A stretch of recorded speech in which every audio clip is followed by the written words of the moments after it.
میں نے رکھی تھی اور پھر اس کی جوڈیشل انکوائری بھی میں نے شروع کرائی تھی. ٹھیک. جی ہاں. لیکن اب جہاں تک اس کی بات ہے کہ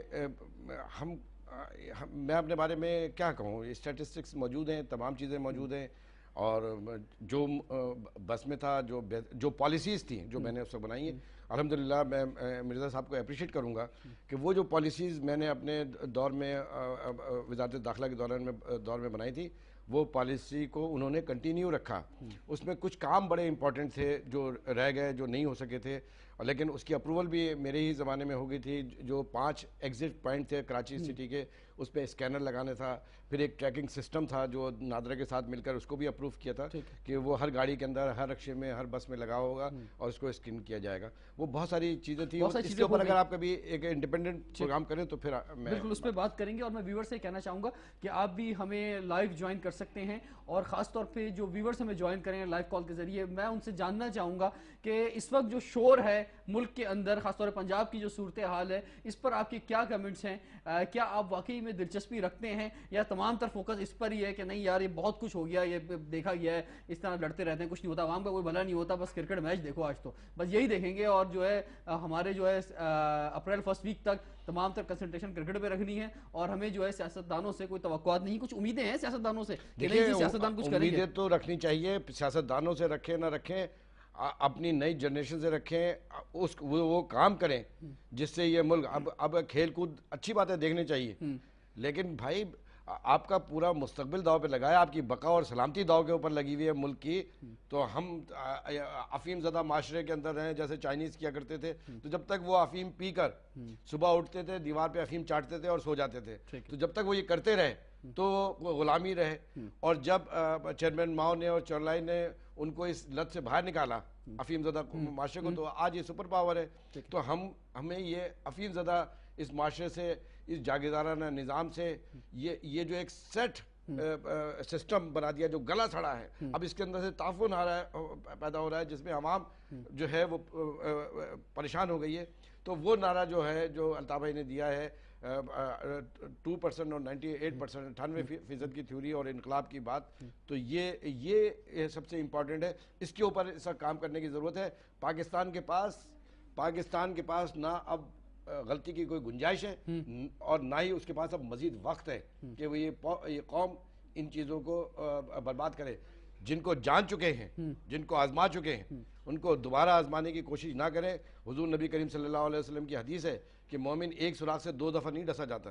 اگر پاکستان کی قوم 2 دفعہ 3 دفعہ ڈسی جا چکی ہے, تو وہ پھر اپنا محاسبہ کرے کہ غلطی کہاں ہو رہی ہے. نہیں, لیکن اس میں ایک الزام یہ بھی دیا جاتا ہے ایم کیو ایم کو کہ ایم کیو ایم بھی تو پچھلے کئی سالوں سے 20 سالوں سے جو اقتدار کے اندر ہے, لیکن اور اقتدار میں ہے, اور تو کراچی میں جو لوگ موجود ہیں, کراچی کے امن و امان کے حوالے سے یہاں کی عوام کو کیا ملا ہے؟ دیکھیے, میں نے ابھی بتایا جو پورٹ فولیو, جو اختیار ایم کیو ایم کے پاس رہا, اس نے پروف کر کے دیا. میں نے تو ابھی آپ کو بتایا ہے, میں تو ہواؤں کی باتیں نہیں کر رہا ہوں, اسٹیٹسٹکس موجود ہے, تمام چیزیں موجود ہیں, جا کے دیکھ لیں.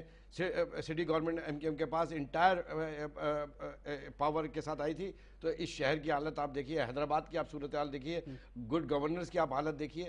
اور آپ نے شروع میں ایک بات کہی تھی کہ بھتے کے اوپر اور اس کے اوپر جو سب سے بڑا ایک دو ٹاک شو میں امپریشن ایم کیو ایم کا پنجاب میں خاص طور پر موجود ہے. دیکھیے, یہ امپریشن تو ہمیشہ ایلیٹ کلاس لگاتی ہے, جس کو خوف ہے ایم کیو ایم سے, وہ اس پہ لگاتی ہے. اور دنیا میں آج تک کوئی بھی انقلابی تحریک جو ہے وہ ایسی نہیں تھی جس کے اوپر اس سے زیادہ گندے اور گنونے الزام لگے. لیکن میں آپ کو پورے یقین کے ساتھ بات کر رہا ہوں, اور پورے اعتماد کے ساتھ اور پورے یقین کے ساتھ, کہ کوئی انڈسٹریلسٹ, ہزاروں فیکٹری ہیں یہاں پر, ٹھیک ہے, کوئی ایک انڈسٹریلسٹ میرے پاس آئے اور آ کر مجھ سے بتائے, آپ کے ٹاک شو میں آ جائے اور آگے بتائے کہ جی ایم کیو ایم کا کارکن, نان کارکن, ایم کیو ایم کا یونٹ انچارج, ایم کیو ایم کا سیکٹر انچارج, زونل انچارج, اس نے آ کر چندے کے نام پہ بھتہ مانگا یا پچھلے کئی دنوں سے جو تاجر اسٹرائک کر رہے ہیں اور بڑے بڑے بینرز لگے ہوئے ہیں کہ تاجروں کو آزاد کیا جائے بھتہ مافیا سے, یہ بینرز جب پورٹرے ہوتے ہیں ہمارے نیشنل نیٹ ورک کے اوپر, اور پنجاب میں خاص طور پہ خیبر پختونخوا میں, بلوچستان میں جو لوگ بیٹھے ہوئے دیکھتے ہیں اور وہ دیکھتے ہیں یار کراچی میں ایسا کچھ ہو رہا ہے, یہ بھتہ مانگا جا رہا ہے, تو اس کا پہلا جو تاثر جاتا ہے وہ ایم کیو ایم کی جانب جاتا ہے, ایم کیو ایم ہی لیتی ہوگی ان سے بھتہ. دیکھیے, اگر ایسی بات ہے, پہلی بات تو یہ ہے کہ یہ پولیٹیکل مسئلہ ہی نہیں ہے. جو کرمنل ہے وہ کرمنل ہے, چاہے وہ کوئی بھی ہو. یہ ہے ایبسولوٹلی ایڈمنسٹریٹو ایشو. یہ جو ڈپارٹمنٹ ہے وہ سب کو پکڑے اور اگر کوئی چھڑانے آئے تو اس کو بتا دے گا جی یہ چھڑانے کے لیے ایک بات.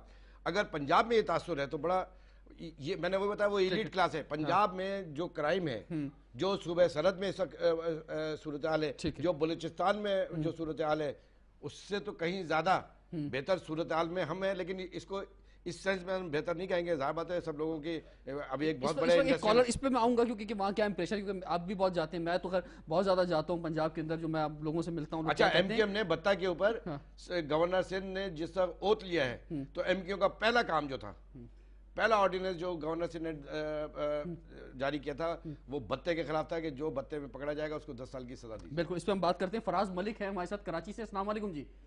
وعلیکم السلام جناب, کیا کہنا چاہیں گے؟ میں سب سے پہلے تو رؤوف صاحب کو سلام کہنا چاہوں گا اور آپ کو بھی. جی وعلیکم السلام. میرا سوال ایکچولی یہ ہے کہ رؤوف صاحب اتنی اچھی وہ کہہ رہے ہیں, تو رؤوف صاحب کو چاہیے کہ وہ جو ہے ان چیزوں کے اوپر اگین سے امپلیمنٹ کروائیں, کیونکہ جو ابھی رائٹ ناؤ کراچی کی جو صورتحال ہو رہی ہے, شروع سے جو ہے کراچی کو کوئی الزامات لگتے ہیں, تو میں کہتا ہوں وہ مصطفیٰ صاحب کی جیسے پرانی جو انہوں نے کام کیا ہوا ہے وہ اگین دکھائیں, کیونکہ ہم ان کو بھول ہی گئے. ٹھیک ہے, اور جو انہوں نے کام کیے ہیں میں ان کو باقاعدہ ان کی بکس بھی پڑھتا ہوں. اچھا, ان کی بکس بھائی میرے پاس بھی موجود ہیں اس وقت, یہ 4 بکس ہیں اس وقت, اس کا بھی تعارف میں کراؤں گا. خیر ابھی دوبارہ امپلیمنٹیشن کرنا سٹارٹ کر دیں, ادروائز اگر ٹائم نکل جائے گا تو ٹھیک ہے بھائی, ٹھیک ہے جی. فراز ملک صاحب کی تعریفی کال تھی. اچھا, یہ جو امپریشن آتا ہے کہ ہم یعنی لوگ اب کراچی آتے ہوئے ڈرتے ہیں کہ جناب یہاں آئیں گے تو پتہ نہیں کیا ہو جائے گا, موبائل چھن جائے گا, اسٹریٹ کرائم بہت زیادہ ہے. پشاور جاتے ہوئے نہیں ڈرتے ہیں, پشاور جاتے ہوئے نہیں ڈرتے ہیں, پشاور جاتے ہوئے بھی ڈرتے ہیں, سیالکوٹ جاتے ہوئے اور لاہور جاتے ہوئے نہیں ڈرتے ہیں. سیالکوٹ لاہور کا ابھی تک اتنا پریشر نہیں آیا کہ وہاں ڈرے. میں نے آپ کو وہی بتایا نا کہ یہ باقاعدگی کے ساتھ دیکھیے, کراچی کو ذرا سا سمجھیں گے آپ, کراچی پاکستان کی شہرک ہے, ٹھیک ہے, اور یہ سی پورٹ ہے, اس سے آگے لینڈ لاک ہے پشاور تک, افغانستان لینڈ لاک ہے, سینٹرل ایشیا لینڈ لاک ہے. ٹھیک ہے, لہذا شہرک کو اگر ڈسٹرب کر دیا جائے تو پورے پاکستان کی معیشت بھی بیٹھ جائے گی, پاکستان کے اندر پولیٹیکل پولرائزیشن بھی ہوگا. لہذا سب مل کر اسی شہر کے پیچھے لگے ہوئے ہیں, اسی شہر کے اوپر اس کو مضبوط نہیں ہونے دینا چاہتے. اس کی خوشیاں کسی کو, یعنی آپ یہ دیکھیے کہ کہنے کے لیے سب ہیں اور سنبھالنے کے لیے کوئی نہیں ہے. یہ اصل میں ہوتا یہ جو آپ نے بھی بات کہی کہ ہر 2 مہینے بعد 3 مہینے بعد کوئی ایسا واقعہ ہو جاتا ہے جس کی وجہ سے جو امپریشن جو ہے خراب ہو جاتا ہے شہر کا. نا بھائی, میں نے تو سرو کیا, میں تو آپ کو بتا رہا ہوں.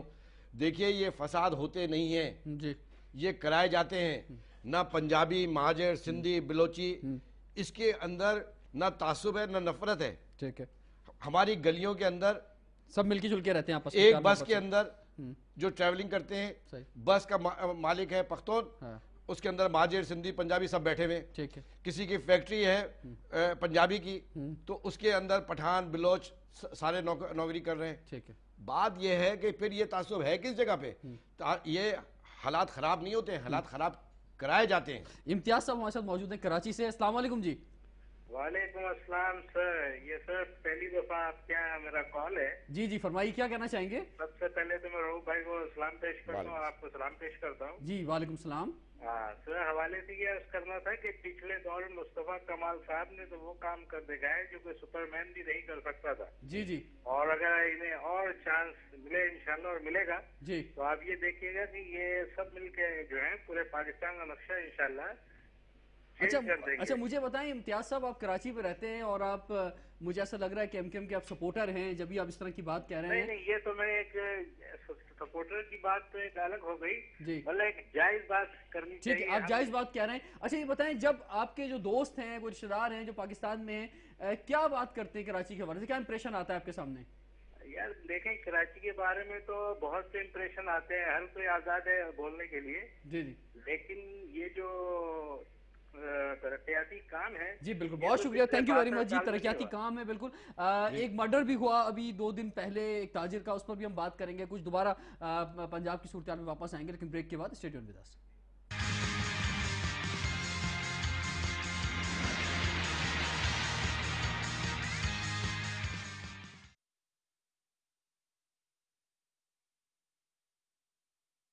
آج ہم رؤوف صدیقی صاحب سے بات کر رہے ہیں مختلف ایشوز کے حوالے سے.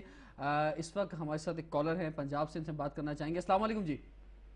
السلام علیکم جناب کہاں سے بات کر رہے ہیں, کیا نام ہے آپ کا؟ ملک اصغر علی نام ہے, پاکستان پنجاب چنیور سے بات کر رہا ہوں. جناب والا, آپ نے ہماری ڈسکشن سنی, آپ کیا سمجھتے ہیں, کیا کہنا چاہیں گے آپ کے جو ملک کی صورتحال ہے اس میں عوام کو کتنی دلچسپی ہے اس وقت؟ میں یہ آپ سے عرض کرنا چاہتا ہوں امریکہ کے بارے میں جو ہمارا